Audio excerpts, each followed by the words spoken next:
नमस्कार दोस्तों, BCD take के इस भाग में आपका फिर से स्वागत है। इस भाग में मैं आपको विंडसॉक के बारे में बताने जा रहा हूँ और ये भी बताऊंगा कि विंडसॉक यहाँ पर किस काम के लिए इस्तेमाल की जाती है। आप लोगों ने एयरपोर्ट के अंदर, केमिकल फैक्ट्री के अंदर एक लंबी सी जुराब देखी होगी जो कोई एक पोल के साथ टांगी जाती है, तो यहाँ पर उस जुराब को बोलते हैं हम लोग विंडसॉक। ये जुराब आपकी विंड की डायरेक्शन को बताती है, विंड की डायरेक्शन ऑफ द फ्लो। जिस डायरेक्शन में ये जुराब लहराएगी, उड़ेगी, तो वो आपकी होगी विंड की फ्लो की डायरेक्शन।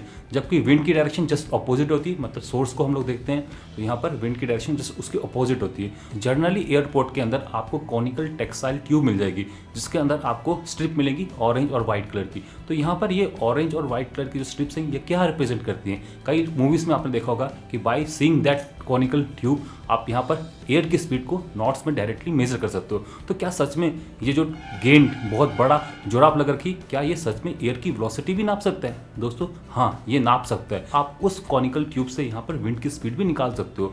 यहाँ पर जो कॉनिकल ट्यूब बनाई जाती है, जिसको हम लोग यहाँ पर विंडसॉक भी बोलते हैं, उसको डिजाइन किया जाता है एक पर्टिकुलर एयर वेलोसिटी के लिए। तो मतलब कि जिस एयर वेलोसिटी के लिए उसको डिजाइन किया गया और वहाँ पर अगर एयर की स्पीड उतनी हो जाए तो ये आपकी जो कॉनिकल ट्यूब होती है आपकी पूरी की पूरी सीधी हो जाती है। तो यहाँ पर मैक्सिमम एयर वेलोसिटी के लिए वो सीधी होगी, हॉरिजॉन्टल हो जाएगी।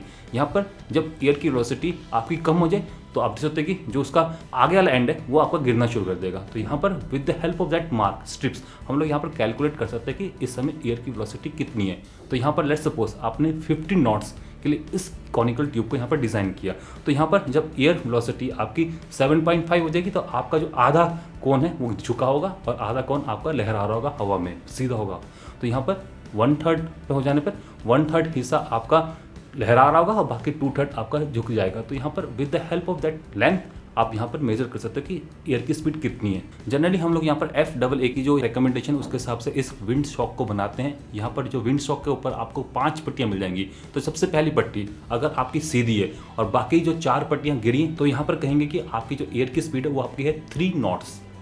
अगर आपकी 2 पट्टियाँ आपकी सीधी हैं जबकि बाकी 3 पट्टियां गिरी हुई है तो यहाँ पर कहेंगे जो विंड की स्पीड है वो आपके 6 नॉट्स के बराबर है। और यहाँ पर अगर आपकी 3 पट्टियां सीधी हैं और 2 गिर जाएं तो आप कहोगे कि विंड की स्पीड यहाँ पर इस समय है 9 नॉट्स के बराबर। 4 सीधी और 1 गिरी हो तो यहाँ पर कहेंगे कि विंड की स्पीड है आपकी 12 नॉट्स। और यहाँ पर अगर पाँचों की पाँचों सीधी हैं तो मतलब कि विंड की स्पीड यहाँ पर 15 नॉट से ज़्यादा है और ज़्यादा भी हो सकती है उस केस में। तो यहाँ पर with the help of that strips यहाँ पर हम लोग विंड की स्पीड को डायरेक्टली मेजर कर सकते हैं। तो फिलहाल ये हो गया विंडसॉक्स के बारे में। आइए अब देख लेते हैं इसकी एप्लीकेशन। यहाँ पर एप्लीकेशन आपने देखी रखी है, एयरपोर्ट में आपको देखने को मिल जाएगी, केमिकल फैक्ट्रीज में आपको देखने को मिल जाएगी, रूरल एरियाज में जहाँ पर हमें विंड की स्पीड को मेजर करना होता है तो वहाँ पर आपको ये विंडसॉक्स मिल जाएगी।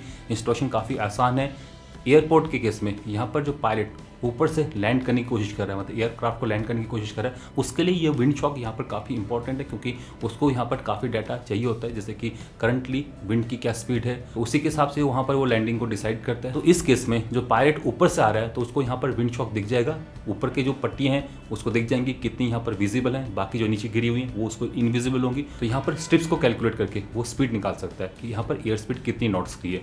तो एक तो हो गया यहाँ पर। और केमिकल फैक्ट्रीज में कि केमिकल लीक नहीं कर रहा है उसके लिए हम लोग इस विंडसॉक को यहाँ पर इस्तेमाल कर सकते हैं। तो इसके सिवाय और भी बहुत सारे इसके एप्लीकेशंस हैं। ग्लेशियर्स में ट्रैकिंग के लिए यहाँ पर हम लोग इस विंडसॉक का इस्तेमाल करते हैं ताकि हम लोग यहाँ पर विंड की एग्जैक्ट स्पीड को कैलकुलेट कर पाएं। तो विंडसॉक्स काफ़ी सस्ता और टिकाऊ तरीका है विंड की स्पीड को कैलकुलेट करने के लिए और विंड की डायरेक्शन को देखने के लिए। तो दोस्तों इस वीडियो को देखने के बाद अगर आपको कभी भी एक विंडसॉक दिखती है तो यहाँ पर सबसे पहले कोशिश करें विंडसॉक से मेजर करने की कोशिश करें कि करंटली जो विंड की स्पीड है उस एरिया में कितनी है और विंड की डायरेक्शन कहाँ पर है। और अगर आप विंड की स्पीड को कैलकुलेट कर पाए तो यहाँ पर जो मेरी वीडियो बनाने का मेन मोटिव था वो पूरा हो जाएगा।